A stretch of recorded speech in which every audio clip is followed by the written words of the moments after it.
And it's like, well, I don't want to be right. Like, I want you to do something about it. Yeah. Duh. I'm not saying this to make you feel bad. I want you to do something about it. But at the end of the day, all those years I spun my wheels, he's got to want it more than I do. You're listening to the Nacho Kids Podcast, where we discuss all things step family related. Real stories, real people, real help. Your hosts are the creators of the Nacho Kids Method and the Nacho Kids Academy Step Family Coaching Team, Lori and David Sims. Welcome to episode 147 of the Nacho Kids Podcast. That's right. Hey, David. Oh, you sound sad. I am sad. Why are you sad? Because I got COVID brain. Last night, we were going to have hot dogs, and I looked in the refrigerator, and I said, I know I bought some. Could not find them. And then you were getting ready to go to the store, and I opened the refrigerator again, and boom, there they were, right in front of my face, like eye level in front of my face. Maybe they weren't there before. Well, I'm not going to call it brain fog. I'm going to call it brain block. Well, what was your excuse pre-COVID? David. And then I got this nasty headache I can't get rid of, and it's driving me batty. It kept me awake last night. That's how bad it was. You're talking in your sleep keeps me awake. You were talking to yours last night. What was I saying? What was her name? David.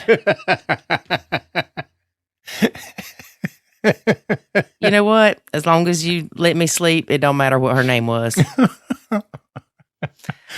You just kept going, oh, yeah. Okay. Well, then. I ain't never that agreeable. I know. It must have had to involve a woman. Besides me. Anyway, if any of you are out there fighting COVID brain, I feel your pain. It's not good. Go ahead. No, what? I figured you were going to rhyme something else since you did the brain and pain. Oh, no. I didn't even catch that. That's how off kilter I am right now. Yeah, it's terrible. Well, the good thing is, though, if you don't remember some things, then maybe I can get away with more. No. It's amazing how COVID brain is selective. I'm going to start using that when you said something to me. I'm like, you don't remember that? You do that already. What was your excuse pre-COVID brain? Let's announce our winner of the Nacho Kids Academy Scholarship, courtesy of Linda Dunham. Let's do it. The winner this week is Ashley M. Brrr, yay, Ashley. What is that? See, that was the drum roll after announcing. Oh, gosh. That's me hitting myself in the head, y'all. It's probably why my head hurts. Not only was the drum roll after the announcement, but it sounded like you were in the Mexican restaurant with the hat on your head. And it's your birthday. It's your birthday. Get free nachos. Shorty. It's your birthday. We're going to party like it's your birthday. Okay. Now that we have the winner out of the way. Okay. Check one. We are supposed to talk about chores because we started to talk about them last week and then we got sidetracked with tit for tat. Okay. Okay. So let's use you and I for an example. Okay. And don't make any smart comments about Jackson and chores. This is a hypothetical situation, okay? Well, you make it sound like Jackson and chores go in the same sentence. David, stop making my life difficult. All right. Carry on. Okay. So let's just say that I have Jackson full time, except every other weekend, which I do. And let's just say your kids came every other weekend, and that was it. Not 50-50, every other weekend. Okay. And every other weekend, I was adamant that they should do chores, including cleaning the bathroom. And I would say, but they're only here 4 days a month. Why are they doing chores to clean up for all the other days when they're not here? But don't you want them to have responsibility, David? I do. So how are they going to get that responsibility if you're not going to give them responsibility 4 days a month when they're at their mom's and she doesn't require them to do chores? I'm certainly not going to make them, maids in my house when they come, because that's all they're going to remember is that every time they come to Dad's house, they got to do all these chores. It's not fair because they're not here the other days of the month. So I'm going to find some other ways to do it. And I don't think people necessarily learn how to say this. I don't know, but you're taking a long time. In certain situations when, for example, I only have them 4 days a month, I'm not going to be able to just instill responsibilities in them, making them do chores 4 days a month. It's just not going to happen. I can decide of what responsibilities I can give them and then ensure that those things get done. But I think there has to be a balance between reasonable and appropriate. Well, just so you know, I agree that your kids should not have to clean up a bathroom on every other weekend that they don't even use, really. Mm-hmm. Now, granted, they would use it on their weekend. But I do think that it's your prerogative. No, I'm not going to sing that. It's your prerogative as their parent to decide if you want them to have simple chores when they are with you, like making sure that they clean up after themselves or they clean up the bathroom from toothpaste or whatever before they leave to go back to their mom's. Right. Yeah, I would expect them, again, to do what's reasonable and appropriate for that situation. Some people aren't that way, though. Well, I know. And we see that a lot where the step-parent thinks that when the stepkids come to visit, that they should have the same amount of chores as the kids that live there full-time, or even the kids that live there half-time. Mm-hmm. And I don't agree with that. No, I don't Now, know. Granted, if you have your kids 50-50, then that gives you a week for them to do things around the house, dishes, laundry, take out the trash, clean up their bedroom, whatever. But if you've only got your kids 48 hours every 2 weeks, I don't blame you if you don't make them do anything. I've never had to be in that situation personally, but I think that if I was in that situation where I only got to see them every other weekend, I would expect them to clean their room, and I would expect them to clean. I'm sorry. That came out my mouth. Go ahead, David. I'm sorry. I apologize greatly for interrupting you as you spoke your words of wisdom. To give you sign language right now. I would expect them to clean up after themselves. For example, like you mentioned, if they brush their teeth and they leave water on the sink, that kind of stuff. But beyond that, no, I don't think it's reasonable to expect any more than that. Right. And you know what? If they don't do it, then I'll go in there and do it. That's what you should do. And if you choose not to make them have to do anything, then you should clean up after your own kids. Yeah. And quite frankly, that's probably what it would end up happening. I would just enjoy them for the 2 days over here. And when they're gone, I would go in and I would clean the bathroom mess they made, and I would probably even straighten their rooms up. Would you expect your wife, the stepmother, to do that? No, I would not. It's my responsibility. Look at you, good husband of the minute. Of the minute. But yeah, I would want them to clean their room up, but honestly, if they didn't do it, I'd go do it. I know that. Right. I mean, what are you going to do? How are you going to punish them? The next time they come back in 2 weeks, not let them... No, I'm going to call their mom and I'm going to say, you punish them while they're at your house. Well, some parents actually have a co-parenting relationship where it's like that.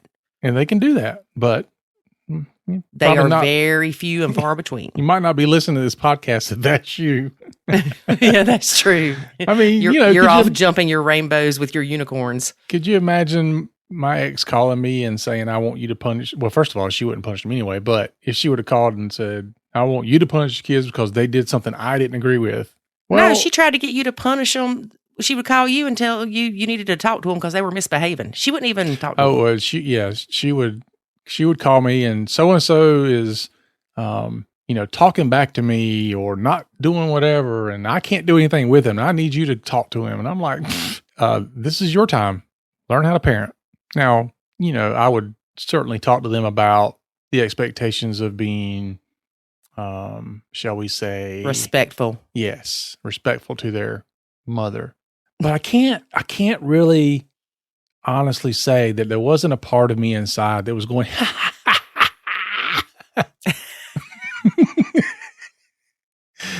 as much as I'd hate to admit it, there is that piece that it's like, well, this is what you wanted. Deal with it. Suck it up, buttercup. That's evil David, y'all. He comes out occasionally. So the whole point about the chores is even if you have stepkids and bio kids and ours kids, whoever the parent is or the parents are, you get to decide what those chores are. Mm-hmm. It's not a bad idea to take the chores and say, okay, dishes need to be done every night. Vacuuming needs to be done twice a week. Whatever. Make your list and split it between the adults in the home. And the adults can either make sure it happens or they can assign those chores to their kids. That's a good idea. It is. Yeah. I mean, that's kind of what I do in business. I'm like, here's what needs to be done. I'm giving it to the next person under me. I don't care who does it or how it gets done. But I'm going to as long as it's done right. Yeah. But I'm going to hold that person responsible for it or Right. accountable for it rather. Yeah, I think it's a great idea. The other aspect of chores is what to do when they don't get done. And we've touched on this. So some people go down the path of, well, if the chores don't get done, then the parent has to do it, which I agree with. The other aspect is that people look at it and say, well, if the chores don't get done, what's the consequence? What's the punishment?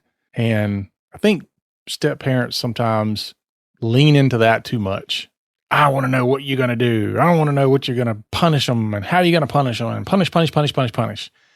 And there's two problems with that. One is that there starts to be this nagging that's happening and the step parent's not going to get what they want out of that most of the time. Or if it happens and there's resentment behind it. The other aspect that I think is probably a bigger problem that people don't look at is when I create a consequence for my kids, it sounds so good when I'm thinking about it. But to implement it is a problem. Or to stick with it. Because, yeah, well, those go hand in hand. To implement it, stick with it. Because when I think of it and I'm like, okay, if they don't clean their room, they don't get to play video games the whole weekend. 17 minutes. The whole weekend they're here. And I'm, which sounds great until I realize that because of that, they're now writing on the walls and they're doing all this other crazy stuff. Or they're just hounding me to death. Like, when am I want to play, Dad, let me play. Whatever the case might be. No matter, fill in the blank of what it is. But I can't stick with the punishment because it's too severe. What I should have done is said, if they don't do X, then I'm going to take their video game playing away for an hour instead of an entire weekend because I know that I can stick to an hour. It's better to delve out a consequence that you can stick with, that you can enforce, and it be small than to have a big one and you can't do it. Exactly right, David. Okay, we can move right along now. All right. I do agree with that. It is easy to go in the heat of the moment. You're on restriction for 17 months. Mm-hmm. And then 2 days later, you're like, oh my God, please go do something. Well, oftentimes, and we talk about this a lot in the academy, when you're coming up with these rules and consequences, you need to do that beforehand. I know a lot of times as a parent back in the day, I didn't have a plan of what the consequence would be. I would delve out the consequence when something happened, which meant that's when I would go to extremes because now I'm making a decision that's irrational because I'm mad.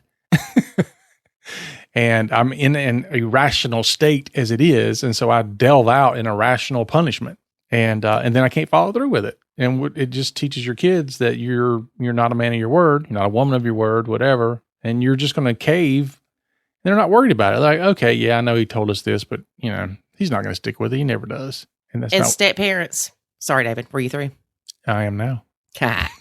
Step parents. If your significant other punishes their kid and says they're on restriction and can't go anywhere for a day, and the next thing you know, they're letting that kid go somewhere, don't say, did you forget little Johnny was on restriction? David, say something. I 100% agree with that. Because the step parents think, oh, he must have forgotten and he needs me to remind him. No, he didn't forget.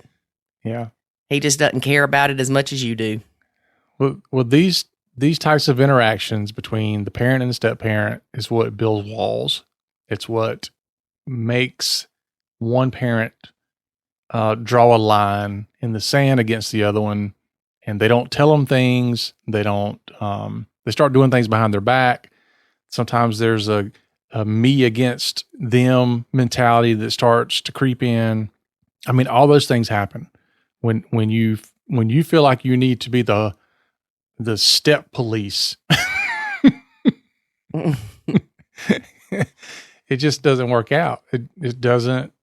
I don't know that anybody's ever told me a time when that worked out well for them. And it's not likely you'll be the first. I like that. So I'm going to use that. Stepmom does not equal policing of the stepkids. Mm-hmm. Stepdad does not equal policing of the stepkids. That's right. That's right. All right. We hope that helps y'all with chores. And if all else fails, get a maid. Yeah. I know one thing about chores. It's a chore Lord. to do. It's a chore to do chores. Well, I mean, I know we're trying to get past the chore conversation, but even for me, I have 4 kids. Even keeping up with what they're supposed to do, who's doing it, when they're doing it, it was absolutely a chore. You want to know why sometimes parents or not step-parents, but parents will just step in and go, you know what, I'm just going to do it myself. Because it's less of a burden, oftentimes. That's not always the case. It could be that, he's got a bunch of homework tonight, and I'd rather him finish his homework than get the dishes done. So I'm just going to jump in and do the dishes because they have to be done. But he also has to get this book report done that his lovely mother let him come to my house without it being done, knowing it should have been done over the weekend when she had him. Wow, that sounded like an actual thing that happened. It does. Well, something else almost sounds like an actual thing that happened. One of the kids that was supposed to do the dishes didn't and thought that, I got away with it. Until the next night, you made them do the dishes from that night and the night before. I did, didn't I? Yes, you did. See, you do remember times when I did good. But I have to say, growing up, when we were told to do the dishes, you did every dirty dish. Your kids did what would fit in the dishwasher. Yeah, and for you women listening, you must, when you ask someone, and this goes beyond the chore conversation, when you ask someone if they will do something for you or help you do something, you must put a time frame on the request. If you say, for example, will you gather up the trash? There must be a time given for that. Will you gather up the trash now? Will you gather up the trash within an hour? Will you gather up the trash before the morning? Give me a time frame to work with. But when the woman, we will say, is doing 20 different things and you've asked, what can I do to help? And you say, can you bag up the trash? Is that not a given? That means now? No. Not 15 minutes after you play it on your phone. It means now. No. Why can't you just realize everything means now unless we state otherwise? That's what I'm asking. Is if everything's now, nothing's now. Everything's now unless I state otherwise. Everything's now unless you state otherwise. Mm-hmm. Because the problem with that is, in the middle of me doing something, you'll say, can you bag the trash up? And if my thought process is, well, she means now because she didn't give me any other time, I am now very frustrated with you because I'm in the middle of doing something and your rude tail just asked me to gather the trash up. Like I ain't got nothing else going on. You know what, ladies? Empty the trash yourself just like I did. It makes life much easier. I'm done with you, David Sims. Are you done with me now? Yeah, right now. You're making my COVID brain hurt. All right. Let's get to listening to the interview. First, here's a word about the Nacho Kids Academy. David, we didn't even say anything about the interview. Okay. First, here's a word about the interview. I think you got COVID brain. Okay. Our guest today is Heather. She's been blending. Oh, no, not another Heather. She's been blending for 7 years. Trigger warning, disclaimer, this episode discusses suicide. Let me say that again. Disclaimer, trigger warning, this episode discusses suicide. She has one deceased stepson and one stepson that's 27. No bio kids, but they are trying to conceive. The hardest part of her blend is guilty father syndrome. Why does she have to say guilty father syndrome? Why does she have to point it out, throw them under the bus? Who do you think she's talking about? The father. What do you want her to say? Guilty spouse syndrome? Guilty parent syndrome? It's guilty parent syndrome. Well, a lot of people refer to guilty parent syndrome as Disney dad. Is that what they do? What do you do when you have a Disney mom? You rarely hear about Disney moms. Do you not? I don't know. I have Maybe maybe I'm in the wrong groups. Oh yeah, you definitely had a Disney mom. Your bio kids had a Disney mom. Correct. Okay. Best advice. Her best advice is take your time. This is not a race. Mm-hmm. Something unique about their blend. She is closer in age to the stepchildren than she is their father. See, that's going to be me when you die. David.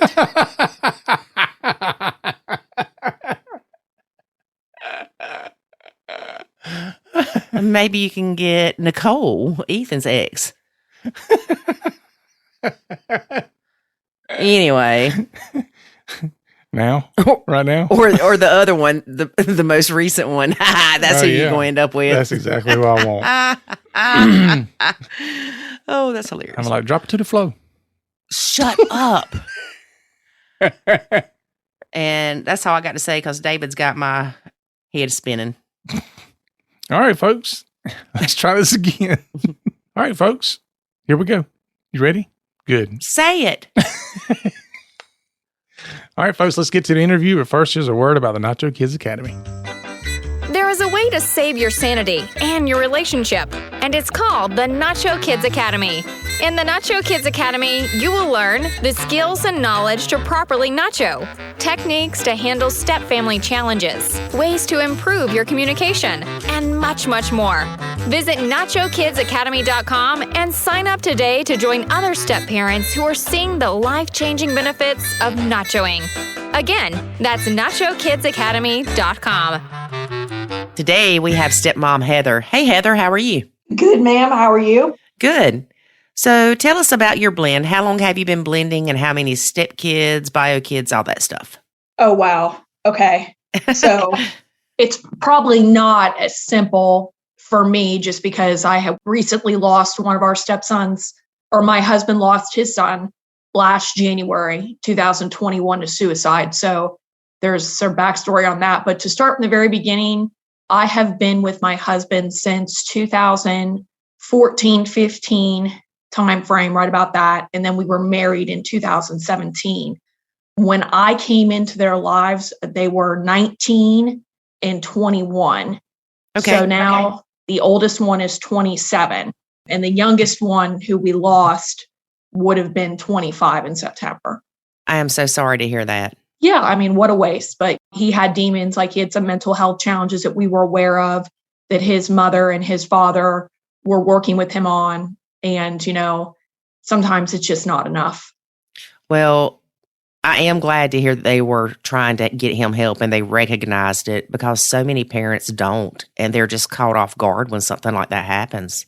Yeah, I think that it's hard to get my husband to talk about it because he just immediately loses it, like tears up and gets really upset and just doesn't want, I've tried to get him therapy. He's not interested in doing that. I've considered going to therapy just so I can have a better, more tools in my toolkit to help him. But I definitely provided input throughout all of that with my youngest stepson. And some of it was heard. A lot of it went on deaf ears. I don't know if I stated already before, but I do not have children of my own. We are trying though, but I have 5 siblings and I come from a broken home. I have a stepdad who I've had in my life for 18 years now. So I believe have valuable input. But, I find that, and this, I'm sure you guys have heard it 100 times over, is that, I can't speak for stepdads, but the stepmom, I feel, has even less of an input. And all I will say is I did my best and I have no regrets. I can tell you that his parents do not feel the same way for their actions. Right. And I'll just leave it at that. And any parent would probably tell me, well, you don't know because it wasn't your son. Well, I was in his life during some formidable years and spent a lot of time with him and had a bond with him that I unfortunately will probably never have with my oldest stepson, no matter how hard I try. So I will say I saw the signs. I consulted with friends of mine, peers, and when it happened, I was flabbergasted and I was upset and heartbroken. But I can't sit here and tell you that I didn't know it was going to happen. I knew he was going to do it. So I did my best as the stepmother to provide as much input, parenting, counsel, love, and support. I think some of it resonated with my stepson, but it just wasn't enough. And I do not blame myself. I don't blame his mother. I don't blame his father. But it is hard being on the outside looking in, being like, this is not how I would handle it. This is not what he needs. Like, this is what he needs. But different strokes for different folks. Like, I wasn't his mom. So frankly, I don't think that anyone really cared about what I thought or how I felt or my counsel, because he wasn't my son. Right. Unfortunately, because had he had been, things would be different. I'll just say that. Like, I know how I'm going to parent when we have our own. And again, I was raised differently. And Brett comes from a broken home as well, and had a couple stepdads in his life. And our family situations are different, but people just do things differently. And, I'm not here to bag on them as parents. Like, what happened was horrible. And, I guess he just wasn't meant to be here any longer than the time that he was destined to be here. Yeah. And I'm glad that you don't have any regrets. Not one. And I hate that his parents do. But, I'm sitting here thinking about the people I know that have had kids that have committed suicide. And there have been ones that did everything possible, and it still didn't stop it, but they still have those regrets because they couldn't control it. Yeah. And that could have been the case. That's all, like hindsight 2020, coulda, shoulda, woulda. Yeah. Maybe if they would have tried my approach, he still would have done it anyways. But, you don't ever know. I unfortunately had a front row seat to it. And there were so many times, like, I would be screaming in my mind, like, this is not the way. This is not how this should be done. He needed intrusive parenting. So I'm prior and current military as well. Mm-hmm. My husband is, I'm an active reservist, but I have a civilian job as well, full time. But everyone always asks me, well, did you meet your husband in the service? They just assumed that he was in. And no, I did not. He is a civilian, but just the way he parents and the way that I parent is just really different. And I'm not saying his way is bad, and I'm not saying my way is better, but I just, there were times it was, please, let's go a different route. But I would bring it up and I would get screamed at or dismissed. And, at the end of the day, with the whole Nacho Kids, unfortunately, even in situations like that, you can't force anyone to do it your way. Sometimes you have to step back. Yeah. And that would probably be a good junction point for us to move on to the next thing if you wanted to. Yeah. Was there something that triggered it? Even though you knew it was coming, because a lot of times people think, well, what caused it? We knew they were, for lack of a better word, unstable, but little Johnny breaking up with his girlfriend is what the trigger was. He was on and off medication, and the excuses were always, I don't like the way I feel. I don't like this, I don't like that. And it's like, okay, well, my thing was, if you don't like it, let's just try the next one and the next one and the next one. But if no one is monitoring that, you don't know if he's on it or not. Again, going back to intrusive parenting, which I firmly believe in, if you're having, particularly this type of a challenge, like, you should just be on top of your kid. And he was in and out of school. So that was difficult to do. But again, like, coulda, shoulda, woulda. I don't blame either one of them for how they handled it. There's nothing we can do about it now. It's since passed. But so he had been in and out of school, a very well-known Texas university. I'm not from Texas, I'm from Florida. A very well-known Texas school. I don't want to say it because it gives out too much information, but he had bounced back and forth. His father's alumni from there. So there was a great deal of pride with him going there. And he was also in like a semi-military program as well. So I was super proud of him for that, because I thought that type of structure would be really good for him. And he was about a year and a half behind, but he was on his senior year. And his grades started to get better. And I was happy for that. Like, I said, okay, well, if he's going to make good grades, like, let's start taking him on some vacations with us. Because typically we travel alone. We're adults, and his other son has a family and are adults. And we kind of do our own thing, both on second marriages, and his kids are grown. So we do our own vacations. And, with this one, with the youngest one, I'd said, well, he's doing so good. Like, let's take him on a couple vacations with us, because we usually go all out. So we went on some vacations together. He did pretty well on those, went back to school. And in September of, the couple months before January, before it happened, he had another meltdown. I call them meltdowns, where he wasn't going to class. He was going down the street to this little like mini mart and getting alcohol and just kind of hanging out in his room and drinking by himself. And I can't remember how we found out about it, if it was through his mom or if his dad was like, hey, I saw some charges like from this little mini mart. What are you doing? And he admitted what he was doing. And, I had gotten on the phone with him and gave him a heart to heart, was like, listen, you're not dropping out of school. You've come this far. You need to graduate. Talked to him about like what his options were. And there weren't a whole lot. It was kind of like, you can drop out and go work at a fast food restaurant because you have no connections to anywhere for an internship for a non-college grad, because that's what's going to end up happening. Or you can get out now, which what a waste that would be. You have just a couple credit hours left. You can join the military. I'll help you get with a recruiter. Or you can finish and, start off making $60,000 a year at your new job, like with your paramilitary organization. And he was like, I know I need to grow up, and I know I need to, I'll stop. I'll be good again. And I'll, that's also, my husband set him up with a counselor, like a telezoom, because it was COVID time. So, and also just was easier for him to do the Zoom. I don't know. So that all like got on the up and up again. Christmas came. He was surprisingly normal. And I'll tell you what was normal for him. He was bathed regularly. He was clean when he came over. He was dressed nice, like in new clothes that, his parents always buy him clothes, but he never wears them, always wears the same thing, even if it's dirty. So he had new clothes on. He was clean, and he was being normal. Now back up a little bit and you're like, well, why is that normal? Well, we think, and I don't have access to his medical records, and his parents didn't either because they didn't make him sign off on the HIPAA, but we think he had schizophrenia.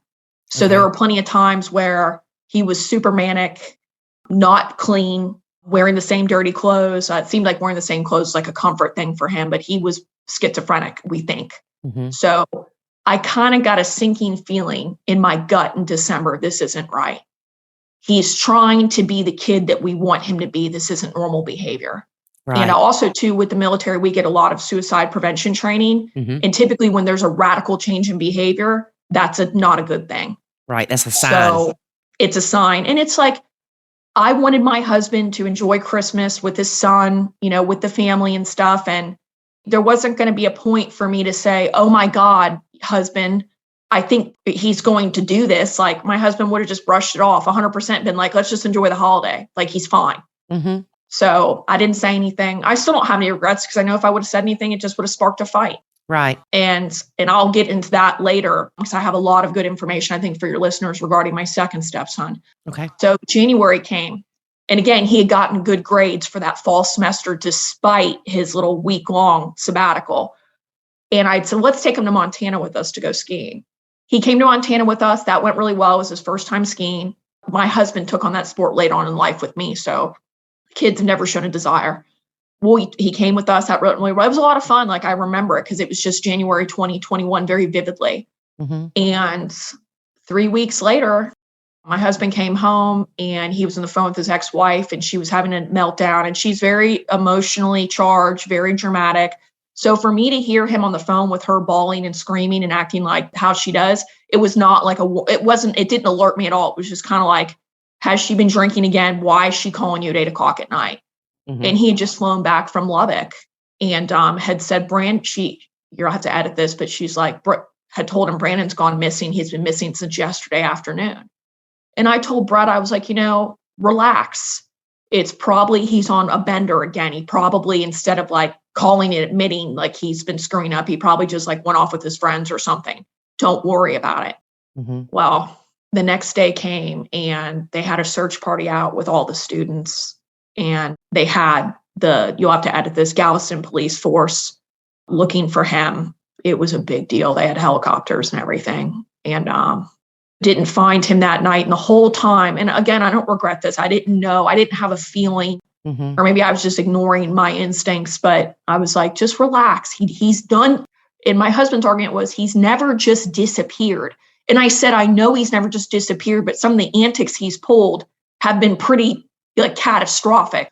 packing up his stuff, leaving from school, walking off a full-time job, not coming back, like for no reason other than I just didn't like it, not consulting with anybody ahead of time. Like he's done some pretty outrageous behaviors, when we all think it's going well. So then the following morning was a Friday, and my husband's like, I'm going to go to Galveston and like work with the police department. And I said, okay, honey, that's fine. Let me go into work and just like let Ralph know, my boss. And I was like, and then I'll get on the road. I will never forget, because I worked at a warehouse at the time. I had my vest on. It's like a safety vest and jeans and boots and a t-shirt, and had a cup of coffee in my hand. And I'm walking out with my keys in my hand to go to work. And my husband calls me and he's wailing and telling me that his son's dead. And they deployed drones and they found something that looked like it was suspicious and sent up cadaver dogs. And they found my stepson hanging from a tree. Oh, gosh. So, and when somebody hangs himself, that wasn't like a cry for help. He went out into the middle of nowhere, because I went out and saw the tree that he did it from. Like you had to have a gator to get up there because there was quicksand and mud. Like I don't even know how he got up there to where he did, but it was a couple miles behind his school. And yeah, he absolutely had a mission in mind. And, he wanted to do it and he wanted to be by himself and he wanted to make sure it got done. And that's the sad part about it all, is that just such a waste of a life, a permanent solution to a temporary problem. Right. But obviously not in his mind. He was obviously so troubled and so distraught. And we also found in his personal belongings some diaries he had written and some of the stuff he wrote. I think some of them were draft suicide notes, to be honest with you, but some of the stuff he wrote, that person, my son, was not in his right mind. He was out of his mind. Yeah. And, it is what it is. That's where we're at with that. So you refer to him as your son? He was my son. Like, I don't care if I just had him for 5 years. He was my son. So. Yeah. And you loved him tremendously. You can tell. Yeah. I knew he was like a troubled soul, and he was kind of a little weirdo too. And I have always been a fan of the underdog, because I, in my life, have been at that at times. And I know how hard it is, how hard life can seem like it is. And, I have mental health challenges like in my immediate family. My dad suffered from it. So I get how that type of mind works. And it's like a broken record. And it seems like it's never going to get better. And obviously his was on a whole different chemical level. Schizophrenia is very predominant in males. They typically don't last past the age of 23. They usually just self-destruct.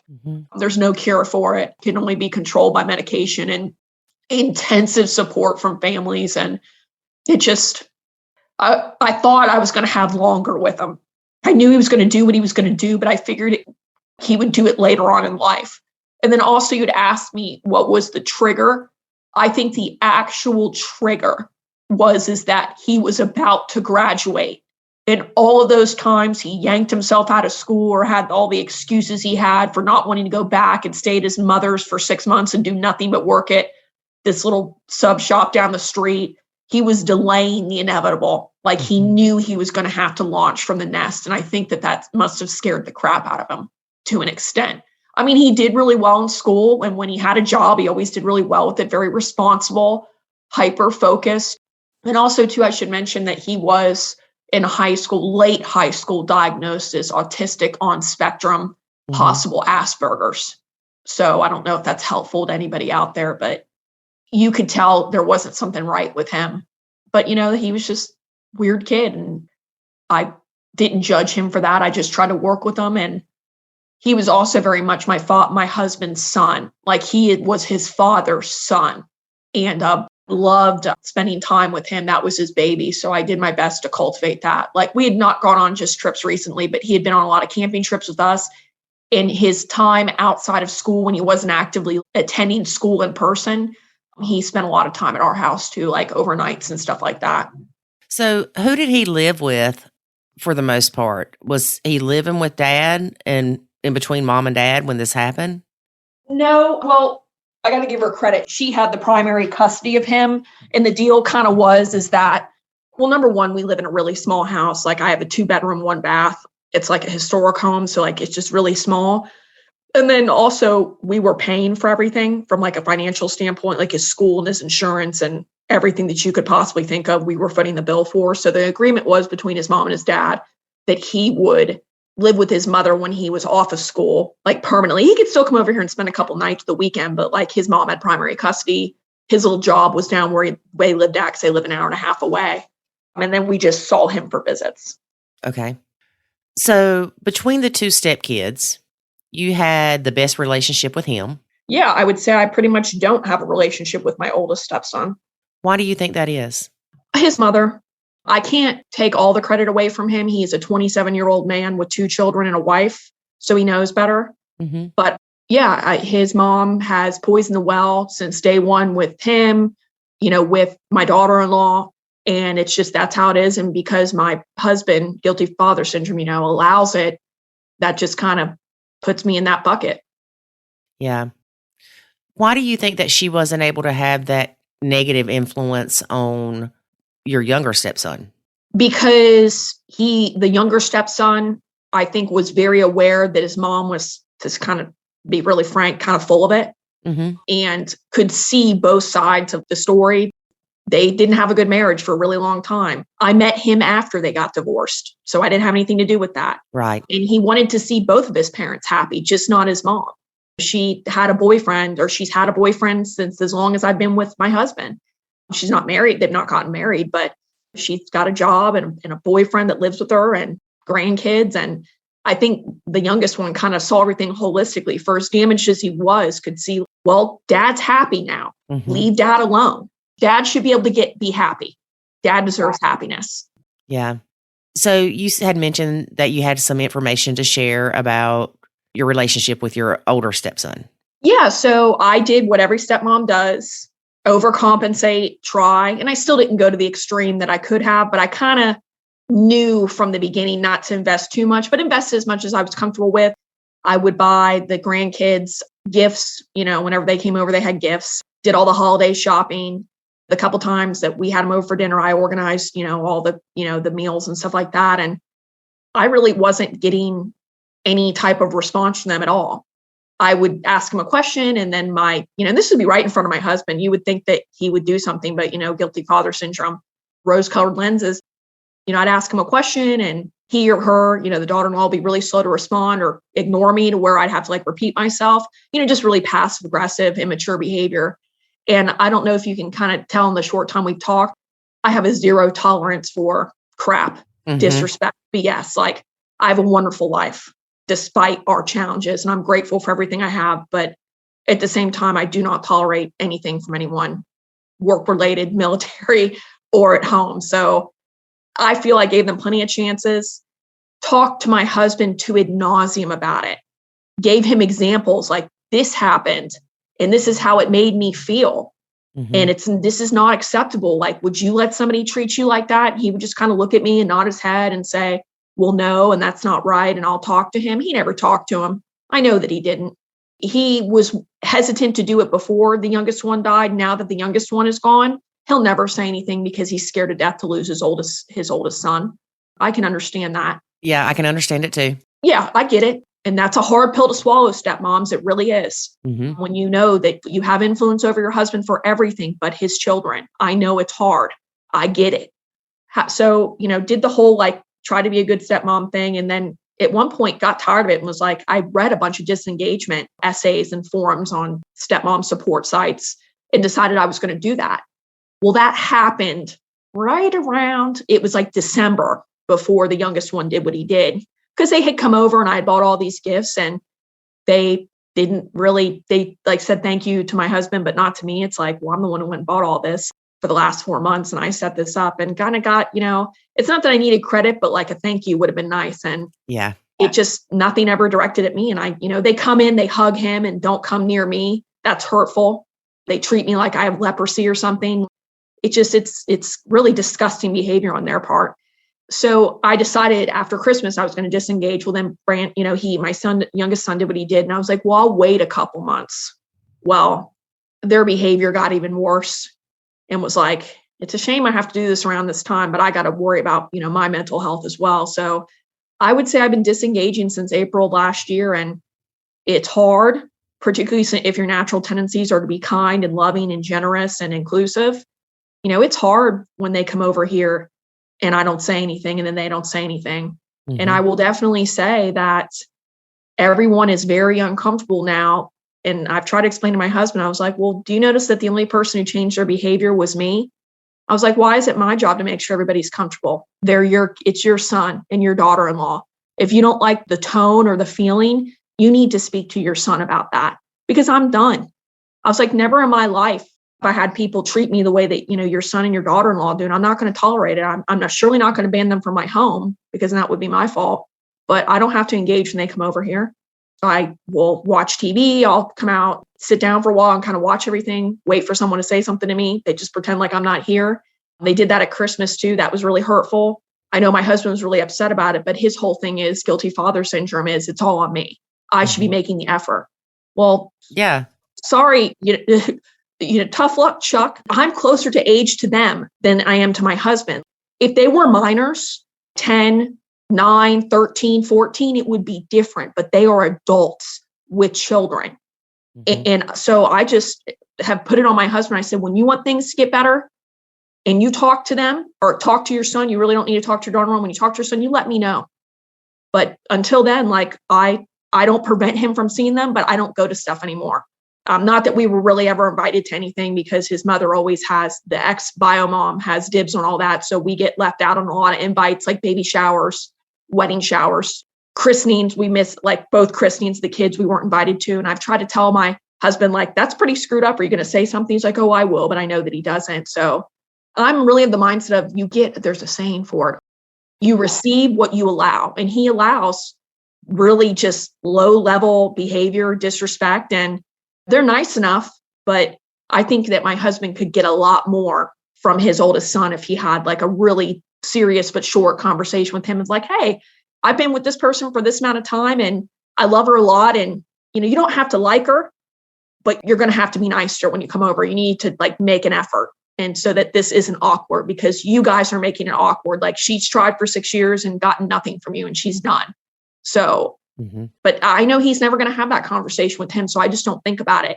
And to all the stepmoms out there, I really, really encourage you to read up on disengagement, because I've read on a lot of forums that you all did what I did, but you did it for 15 or you did it for 20 years. Mm-hmm. I only did it intermittently for 6. So I feel like I got off on easy street. But your marriage should take precedence over the kids, bottom line. The marriage needs to be put on a pedestal. And I wish things were better. I do. I don't like disengaging. It's very unnatural for me. I've had none of my friends are step parents, but I've had my friends tell me, oh, well, that's just going to add fuel to the fire and that's not good. And your husband needs to do this, or you need to do this. No, this is working for us right now. The weight's taken off my back and I don't have to worry about it anymore. I don't feel guilty about it anymore. And, I'm living my best life. And I really think the person who feels probably the most guilty is my husband, because he deep down knows that this is his fault. Mm-hmm. Until he's willing to step up and have those crucial conversations, status quo is going to remain the same. And I have a wonderful marriage, despite just losing a stepson, despite going through infertility issues. We just had a failed IVF cycle. We're about to try again in a couple months. But we have a lovely home. We have great jobs. We have friends that love us. We have family that love us. We have pets we love. We travel a lot. For shame for these women out there that let these stepkids destroy their marriages. This sounds really harsh, but I know, and let me back up a little bit. I could be wrong, but I get the distinct feeling that my oldest stepson, he doesn't care whether I'm alive or dead. Yep. And I've tried to tell my husband, I was like, do you know how that feels to have someone that close to me? Because he's close to you, so he's inherently close to me. To have to be around somebody like that or interact them, have to spend Christmas with them. I was like, it's a horrible feeling. My husband just gives me this blank stare. It's like, oh, well, that's not true. I was like, it's like talking to a wall. And I've tried to tell my husband also, he doesn't care if you're happy or not. He's a wounded, spoiled little boy, a 27-year-old brat, really, that doesn't care whether or not you're happy. Because if he cared about you being happy, he would be welcoming towards me, or at least polite. Right. At least decent. I never expected them to call me mom or anything, but for Christ's sakes, I really thought I would get baseline respect, like, hello, how are you? How's your job? How's the dog? How was your duty, military duty? And that was a mistake. That was a mistake. Mm-hmm. And a lot of stepmoms out there expected very baseline and didn't get it. And they let it erode at their marriage. And I'm telling you, ladies, it's not worth it, because eventually you have to hope that your husband will wake up. But if he doesn't, you just do you, Yeah. And I know that's harder said than done, particularly for stepmoms with younger children that are completely in it, with the handoff and the drop-offs and all that. Like, I get it, but it's not going to be like that forever, ladies. Like, it'll get better, but you have to do the disengagement, and it is hard in the beginning. Yeah, it's definitely not easy.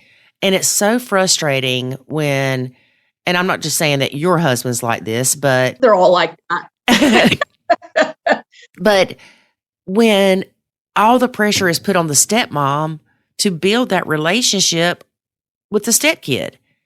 Well, if the stepkid can't acknowledge when the stepmom says hello, what is she supposed to do? Or when she gives them a gift and they don't say thank you, or they're not appreciative, what is she supposed to do? If it hurts her feelings, continue to do it? No. I have had longer we have neighbors across the street we're pretty close with. I've talked to one of my neighbors more in one day than me and my stepson have had conversation in 6 years. Yeah. How sad is that? It's very sad. It is very sad. And I mean, has he told his dad, I just don't like her, or, anything? He just completely ignores you? I'll give you a little example. I don't know what conversations they have. I don't get that they're very deep. My husband struggles with communication, mm-hmm. even with me. I'm overly communicated. He under-communicates and practices avoidance. I don't like confrontation, but I will do it if I have to. Mm-hmm. And that's just the way that is. No one should like it, but if you need to do it, you should do it, because that's part of being an adult. Right. But when Christmas came and they came over, and I reciprocated when they gave. So when my daughter-in-law walked through the door, she said, "Merry Christmas." And I turned around very cheerfully and said, "Well, Merry Christmas to you too." Mm-hmm. And then there were no words to me the rest of the time they were here. And we had some friends over too, and that was by design, so I wouldn't be all by myself. So it was kind of like weird, but it worked. My husband kind of entertained them, and I entertained the friends. And then we kind of all talked to each other at one point, but there was definitely like some awkwardness. But the awkwardness isn't because of me. Mm-hmm. Well, I guess it's blamed on me because I'm not trying anymore. I'm not putting forth the effort, but they're not doing anything differently than they were before, which was literally zero effort. So. Right. So why does it fall on you? Exactly. I guess he thinks it should fall on me because I'm an adult. Well, they are too. He is too. I 100% agree with you, Lori. Yeah. But my husband and I got into it a little bit. Everyone stayed over very late that night, and there was some alcohol involved. Not anything crazy, but it was Christmas Day. Everyone was drinking, and we were having a good time. And later on, and I think he was a little inebriated when he said it, because it was like 2:00 in the morning. He had said to me, it may not even been that night. It may have been the next day. He was like, I was talking to stepson number 1 outside, and he said, well, go ahead and tell, he's like, I don't know why everything's so weird, something along those lines. And, tell Heather I said Merry Christmas. And I whipped around on my husband and said, at that point, you should have said, why don't you go in the house and tell her Merry Christmas? Yeah. But you didn't. You just sat there and said, oh, I know, I'll talk to her. Like I'm sure you always do, but I don't really know because you don't tell me. Then he just, gives me that stupid blank stare. Mm-hmm. So yeah, I really, really deep down think that it's a loyalty bind to his mother, and the daughter-in-law has been around the mother like a million times over. So that well is poisoned. But I will say, I do not think that my stepson is a bad person.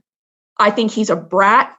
And I think that he's spoiled rotten because we paid for, and I'll say we, because we are married and I'm 50-50 joint holder on everything. I bring in 50% of the income. We couldn't have the house. We couldn't have the life that we have if it weren't for me. And we couldn't have the life that we have if it weren't for him. Like, mm-hmm. So And I'm not saying that my mom was a stay-at-home mom for 16 years. I would not be where I'm at today had my mom not stayed home. But from just a little bit different perspective, I'm a equal stakeholder to all financials and everything in this home. So with all that being said, I think that my stepson wants to like me, but because of the loyalty bind to his mother, that's just always going to reign number one. I'm not going to say, though, it wouldn't benefit him because I think he wants to be parented. Like, I think every kid wants to be parented, even when they're adults. I don't think it would hurt them at all if my husband pulled him aside and had a conversation. But I think things would get better and my husband would just have to constantly reinforce it. But my husband's so scared of losing him, he will never have that conversation with him. Yeah. Oh, and going back to like when I said my stepson was a brat, I guess it's kind of harsh. We put him through private school, a very expensive private school education. He played football. There were expenses associated with that. We pay for student loan payments each month. I'm not real happy about that, but that's a whole nother story. That's kind of like, we can afford it. We're doing it, but it's like, well, he's 27. Why isn't he paying off his own student loans? Mm-hmm. So that's a whole nother conversation. But again, ladies, you just have to pick and choose your battles. And if my story at all resonates with you, like, I really think you need to look into disengagement. Yes, definitely. So you said you've been disengaging since about when? April of last year. Okay. Did you see positive changes with the blend or any changes with the blend or just within yourself and how you felt better? I don't think that we see them enough for there to be a positive change with the blend left. I think that they know the tides have changed. And I think it's kind of like they don't know what to do now because I'm not trying. And I think they're also going to use as an excuse to show up here even less, which I'm fine with. They live 45 minutes away. My husband has a vehicle. He can go to their house and see them every weekend if he wants to. Yeah. I'm never going to stop that. And I don't ever complain about it when he spends time with them. That's another thing, ladies. Don't keep your husband from his kids. Yes. Do not keep your husband from their kids. Do not ban them from the home if you can help it. Let that relationship cultivate on its own, even if you're not included. And I know that's very hard. Yeah. And allow them to have that alone time with their kids. Even if you're around, it's okay for them to go somewhere with their kid or for them to have conversations without you present. Yep. That's all okay. Mm-hmm. But I would say what I saw the most out of this engagement thus far is a change within myself. I stopped feeling bad and stopped having my feelings hurt, because if you're not putting anything out there, you can't really get hurt. Right. Right. I mean, there's a little pang in my heart because I'm a giver. So anytime I would see stuff for the grandkids, I'd pick it up, and I still see stuff. And I can't tell you, Lori, how many times I've picked up stuff and put it in my cart and then I put it back. Mm-hmm. Because why would you continue to reward bad behavior? And also, I was really invested with the firstborn grandchild. And then, after everything that happened, because the second grandchild kind of came around, he was born in July, and I've not even held him. And that's not because I don't want to hold him or don't want to spend time with him. The daughter-in-law just, when she comes over, really doesn't offer for anyone to hold him. But mm-hmm. With the first one, I had begged my husband numerous times, why don't you ever take pictures of me with the grandbaby? I've asked you 100 times to do it and you never do it when they come over. And he still didn't do it. And then when the second grandbaby came, that was full blown and started with my disengagement. It's well, I don't want this to be a repeat, so I'm going to have to distance myself a little bit. And it's not like she offered for me to hold the baby and I said no, but instead of asking, I waited and I got nothing. Right. And I'm not going to force a relationship on anybody. And then also too, by me disengaging, I want to have a relationship with my step grandkids, but it will only be a matter of time, unfortunately, that their parents' behavior will influence theirs. And I don't want to get emotionally invested in step grandkids that are going to quite possibly act like their parents. So, which is understandable. Yeah, that I'm glad, and that's probably really hard for some people to hear, because it's you shouldn't blame the kids and you shouldn't do this and you shouldn't do that. Well, I'm not blaming the grandkids. It's a reality. They're little now, but they're eventually going to pick up. If this doesn't get resolved, they're going to pick up on their parents' behavior mm-hmm. and act accordingly, because monkey see, monkey do. That's just what little kids do. Right. And it's not like you would feel comfortable calling and saying, hey, can the grandkids come spend the weekend with us? Because you don't have that relationship with the bio parent. Oh, yeah. I've even talked to my husband about that. I was like, you probably don't ever ask to have the kids over because she would say no. They would say no. And he just kind of looked at me and was like, well, yeah, you're probably right. And it's like, well, I don't want to be right. Like, I want you to do something about it. Duh. Yeah. I'm not saying this to make you feel bad. I want you to do something about it. But at the end of the day, all those years I spun my wheels, he's got to want it more than I do. Yes. It's his son, it's his grandkids. Like, if I want it more than he does, like, how backwards is that? Right. Exactly. And that can even apply to when the bio parent doesn't want their bio kid as much as the step parent does. A lot of times we see the stepmoms push the bio dad to get custody or more visitation, whatever, with the step kid, and then they bite themselves in the butt later, wishing they'd never done it. Yeah, I've read a lot of stories about that. Mm-hmm. Now, you say that you grew up in a blend. Yes. How old were you when your parents split up? I believe their divorce took 6 years. It was really nasty. Oh, gosh. Yeah. And it started, though, I think I was 14. 14 or 15. So by the time the divorce was final, I was 19. Were you still living at home? No, I was in college. So during the time that they were going through the divorce, how often I'm assuming you stayed with your mom. How often did you see your dad? Every other weekend. And then at one point I fell for the, hey, if you come live with me, I'll buy you a car. And, I won't ride you like your mother and all this other stuff. So I went and lived with him for like a year. And then that blew up because that wasn't a ploy. It was just basically a trick so he wouldn't have to pay my mom child support. And he did not care for me while I was there. Like, I'd have to call my mom and be like, Dad, there's no food in the house. I have no dinner. So a year later, I ended up pretty much eating crow and coming back to my mom and being like, I want to live with you. Or, it was right before I graduated high school, probably about 6 months before then. Mm-hmm. I'd gone back and lived with my mom and said, I'll come, I'll be good. Like, can I come back? I'll be good. And Dad lied about everything and it's not working out. And can I come back? Yeah. And I'm sure she's welcomed you with open arms. Yes. I don't think my stepdad so much. I think he had his reservations because I was a pistol, but there's a little bit of background with that. I mean, there was some infidelity, and it wasn't that I was mad that my mom cheated. It was the aftermath of it. My dad was a borderline narcissistic personality disorder type person. So when he found out that she was leaving after 16 years, he did everything he could to blow up her life. Mm-hmm. Because it's like, if I can't have you, even though I treat you like crap and don't really care for you, if I can't have you, nobody will. And same thing with my kids. So really nasty, ugly divorce. My regrets with my mom was like, well, I just wish you would have waited till you were divorced to reveal like your other suitor that you soon married after. But other than that, my biggest issue with my stepdad is that he no longer does. But at the time, I believe he had an alcohol problem. And it was kind of like, well, I don't really like the way that he treats you. Mm-hmm. I mean, not saying it was okay when Dad treated you like crap, but he was at least my dad.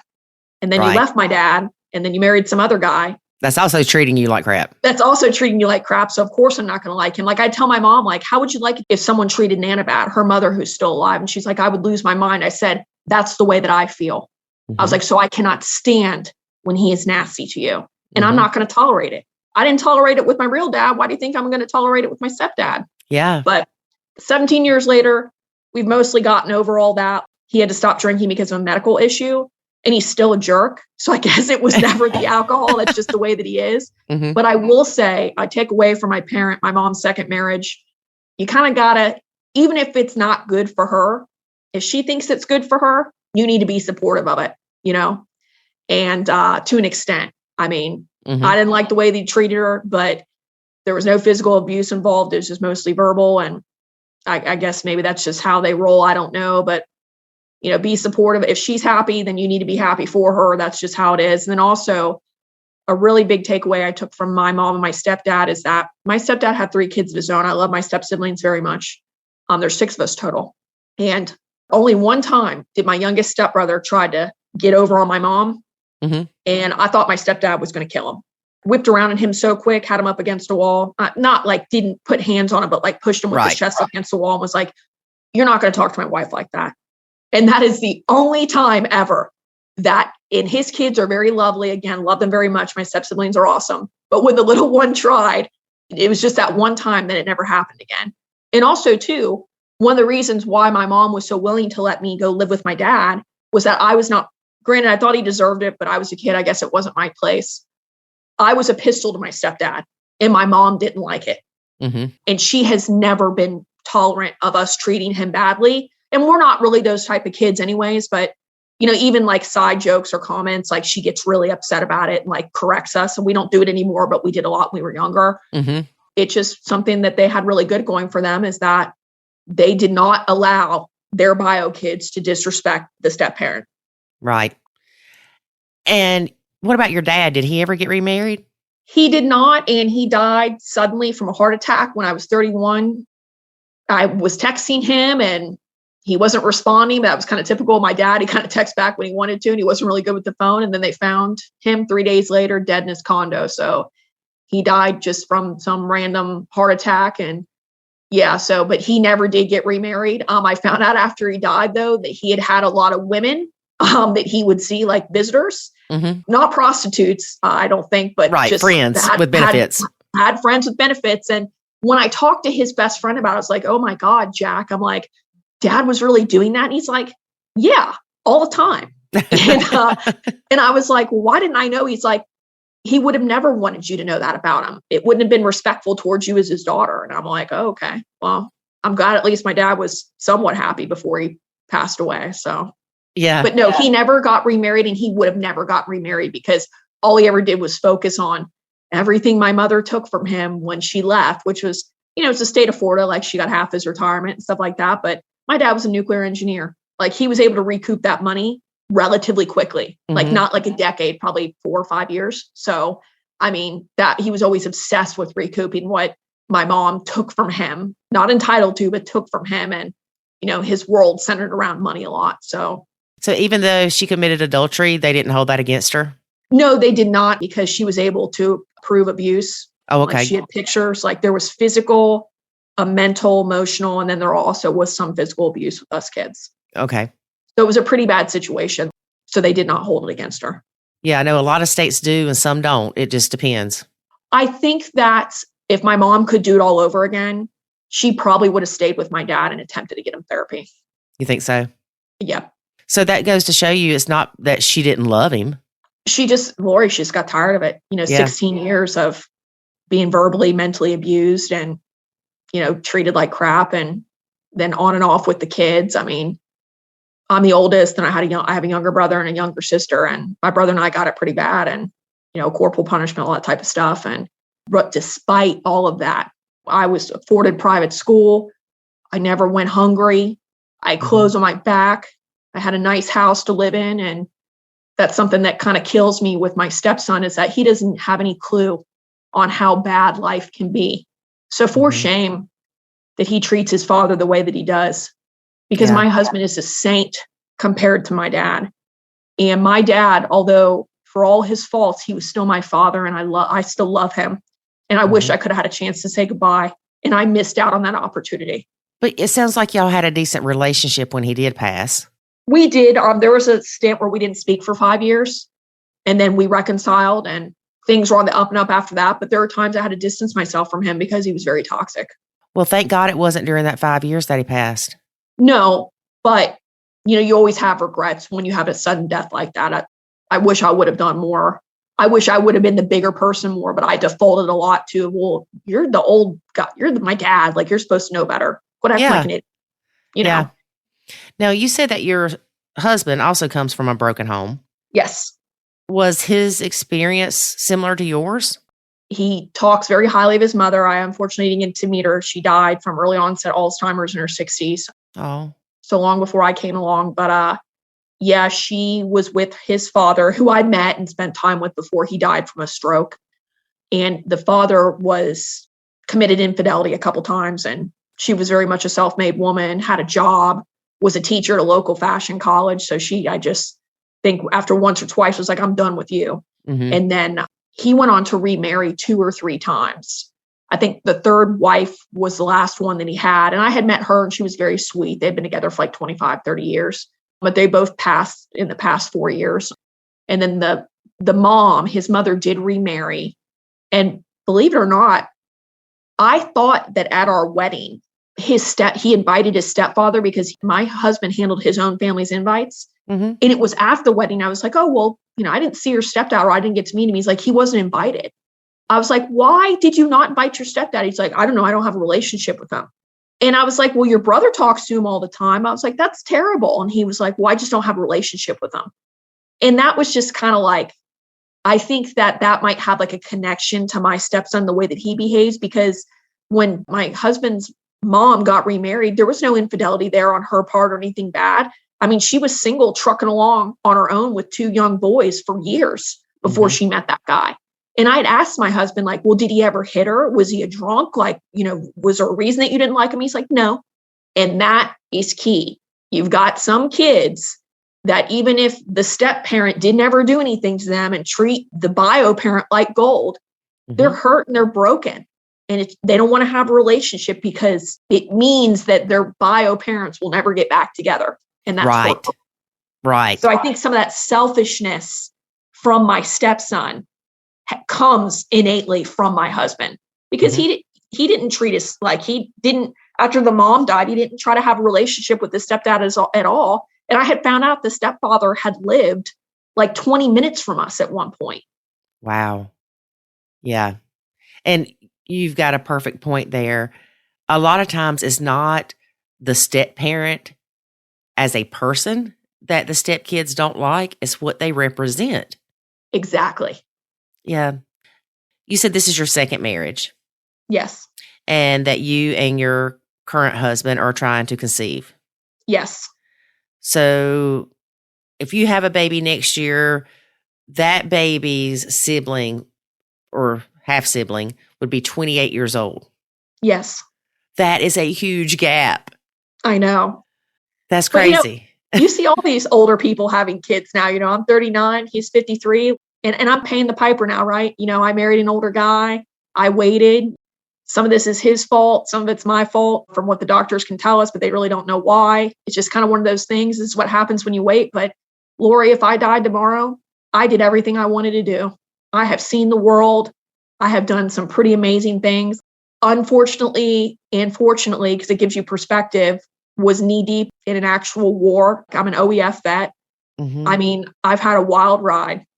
And this kid, that'll be it for me. Yeah.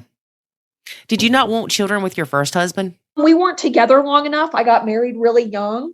Also, too, we had been together for 5 years, but married less than a year. Okay. I actually wanted an annulment, but the state of Georgia wouldn't allow it. So, it was going to take like a year. And I didn't have a year because there had been infidelity and he had his future wife pregnant. So I wanted out of that marriage as soon as possible. Well, yeah, I don't blame you at all. So I took the divorce, but I really don't even talk about it that much because it should have been an annulment. Yeah, so it just didn't even happen. Basically, yeah. And I waited a good 10 years before I got married again. So I had a lot of time to think and decide what I wanted and how it was going to work out. My husband was a lot quicker. He was divorced and we met a couple months later, and then we weren't living together. We dated long distance for like a year, but he was not single for nearly as long as I was. So I don't think he knows how to be single. Right. Yeah. So what's one piece of advice that you would give? I know you've given a lot of great advice, but if you had to break it down to the most valuable piece of advice that you feel like you could give someone going into a blend, what would that be? Going into a blend. Fresh. They don't know anything about how the relationships are going to be with the stepkids, nothing. They're dating a guy, things seem great right now, and they're planning to get married. I would really, because there were indicators, right? I would really, it's not just about what a good parent that person is. My husband is a wonderful father. That's not what it's all about. You need to look at the relationship that he has with you, with his kids, and then how that's going to look like together. Does he encourage group outings together, or he or she, because it could be a stepdad. Does he or she encourage group outings? When the kids come over, do they dote on them? Does that bio parent dote on them 100% and you're just chopped liver? If you see that type of stuff, run, because I would not get a divorce over this, but I've had to do a lot of soul searching and a lot of work on my own, and things could be a lot better than they are if my husband would do what he needed to do. So if you don't want to go through everything I'm going through, you really need to look at not just what a good parent that person is, but how they are trying to cultivate the relationship. How good are they of I don't want to say referee, but middleman? Mm-hmm. Are they a good middleman between the children and you? Because if they're not, it won't get better after you blend. It will get worse. And then you need to also look at yourself, because a lot of moms on here are bio moms themselves. Mm-hmm. What kind of relationship do you have with your kids? And how are you going to cultivate that with your spouse? Right. Because that's not fair to that man either. Like if you dote on your kids and don't make them do the dishes and don't clean their room, and your spouse likes a clean home, but it's a disaster when the kids come over the weekend, that's not going to work for him either. Mm-hmm. So I sympathize for everyone, because everyone on here gets, well, you knew what you were getting into. God, if I have to hear that one more time, I'm going to scream. You knew what you were getting into. Well, yeah, we did, but we didn't. You would expect that the same type of love and respect that you get from your husband and that wonderful relationship you have will extend to the children. Mm-hmm. It doesn't. It's a whole nother ball game. So you really need to be watching. Now, I get when you date, it takes a while to get the kids involved, because you don't want it to be a revolving door. Like you want you're with someone for a little while before you bring the kids into it. Mm-hmm. But with that initial interaction, that's when you should start the clock. Look at how they're cultivating that relationship. Do they allow outright disrespect? Do they, for themselves, for you, are they trying to cultivate a relationship? Do they have a positive, and they never do, but do they have a positive relationship with the bio mom? And if they don't have a positive relationship, are they managing it accordingly? Are you getting drunk phone calls and texts on your husband's phone at midnight? I've been through that. Just watch what you're getting into. And I highly would recommend, if you're not going to go get therapy with your spouse, at least search the forums, because those have been really helpful for me. There are so many women out there that are in the same position I am, and you don't feel so alone, because I felt alone. And that's how I found you, Lori. I love your guys' posts. They're awesome. Well, thank you. I'm glad that you found us. I am too. They make me smile. Even the ones that aren't pertinent to me, I still chuckle. I'm so glad they're not, at least he's not a minor, and that's another thing too, is that I never wanted to marry somebody with kids, but my excuse was they're older. They're already established. It won't be that big of a deal. It has been a challenge even when they're not minors, particularly if they live in the same state or live down the street, or you're financially supporting them in a way. All of those impact your life. Yeah, it's just a different type of challenge. Yeah, but they're still his kids. Because when I grew up and hopped out of the nest and didn't ever come back, I visit and stuff, but I wasn't getting checks cut to me or anyone paying for my bills, when I was 18, 19, 20, 25, 26, So you kind of assume that their upbringing will be like yours. Nope. You see parents now supporting their kids in their mid-30s. I know. So watch that, because it will not change when you come along. It will just get worse. And a lot of times we come into this and we think, oh, he only sees his kids every other weekend, and that's great. He's going to want to spend so much time with them, and his focus is going to be on them. And you know what? It should be. If he's only seeing his kids 4 days a month, there's nothing wrong with him being dedicated to them during that time. However, be careful, because that can quickly turn into he completely ignores me and acts like I don't exist when these kids are here. And that's not right. Right. That's not right. No one should feel ignored. Right. No one should feel sidelined. No one should feel uncomfortable in your own home. And I have felt all those feelings, and it sucks. Yes. It does. And there's a way for the dad, and we're using the dad here, to show his kids that attention, but not exclude you. It goes back to that guilty father syndrome, Lori. Yes. That's a tough nut to crack. It is. It is. And, if you've listened to our podcast, I've got guilty parent syndrome when it comes to my son. And there's a lot of times that he does things right before he's getting ready to go to his dad's that I choose not to fight with him about, because I don't want him to go to his dad's right after we get in a fight. Oh, yeah, because then dad's the hero. Right. I get it. And it's hard. And then a lot of my guilty parent syndrome comes from how I was treated with my mom. My mom was very strict, not very loving. We could even say mean and hateful sometimes. And I don't want my son to feel that way about me.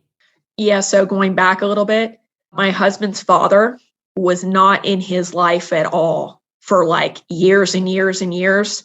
And they only kind of reconnected like much later on in life. My husband overcompensates because his father was never there for him. A lot of that guilty parent syndrome comes from his dad not being around. So he feels he's got to be there for everything, even the bad behavior. Yes, you're right. So it's not just as simple as guilty parent syndrome because they're afraid that the kid's going to go live with them by a mom, or they're not going to come see them, or they're not going to like them. A lot of times it has to do with our own childhood. Yeah, they're trauma triggers is what it is. You're reenacting like unresolved trauma from your childhood. Yeah, exactly. Well, Heather, it has been great having you as a guest on our podcast. I am so sorry about the losses you have experienced. And I am thankful that you had those 5 years with your stepson because he may have felt more love from you than he ever had before. Well, thank you so much for that. And I am grateful for the 5 years that I got to. And I know that he would be so excited to have a little brother or sister. And you know what? I am of the belief that he will see that child before you do. You're making me cry. Well, I don't mean to make you cry. It's true. In my heart, I feel like that's true. I feel like that he's still a part of your life and he's going to always be. Yeah, that's kind of how I look at it. Yeah. Well, I wish you the absolute best and do not give up on trying to have a baby because it will happen. Well, thank you. Yeah, we're going to just keep on trucking. But thank you so much for having me as a guest. Like, this is my first podcast. It was a really wonderful, enriching experience. And I'll try to post more on your Instagram and stuff, because if there are women out there that want to connect or that are local that want to have a cup of coffee and talk about stuff, like, I would love that. And they're, stepmoms need to be on the same team and be together and try to get, it helps to talk about it. And I think a lot of stepmoms particularly try to do it alone. And that's not always the best way. No, it's not. And they end up being in situations where they're depressed and even suicidal at times because they are trying to handle everything themselves. Yeah. Are you in Texas? I am. I'm in Dallas. We are having an event with Laura Petherbridge the end of April in Fort Worth. I have no idea how far apart that is. I am here, and that's only an hour away. I'll be there. Okay, check it out. It's if you look at nachokids.com/Fort Worth 2022. Alrighty. That would be great. Yeah, I'd love to meet you in person. Yes. And I don't know if you've heard of Laura Petherbridge, but she's great too. I love her to pieces. I don't, but I'll be sure to look her up. Yes, do that. Well, thank you again, and we wish you the absolute best. And keep in touch and let us know how things are going. And I hope your relationship with your older stepson improves. Well, thank you. And I do too. And I do think in time it will. I just think that it's just going to take time. That's all it is. But I'm hoping for the best, because disengagement's not supposed to last forever. It's just supposed to be a tool for a time frame, I'll say. Yeah. Disengagement is to take the pressure off. And then the other steps are a lot of what you've already went through, where you're becoming more self-aware of things and, self-reflection and learning to pause before you speak and thinking of how things can be different with your engagement with them. The goal of Nacho Kids is to re-engage with the stepkids, if at all possible, in a better role. Correct.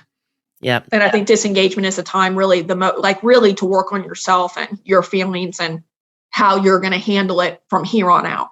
Right. And I think you're doing a great job. And I think you are an inspiration to very many. Well, thank you so much. Well, thank you. And you have a great day. You too. Talk to you later.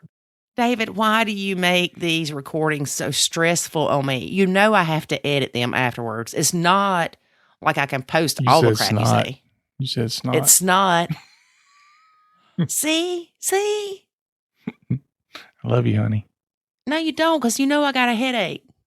Still love you. And you're intensifying it.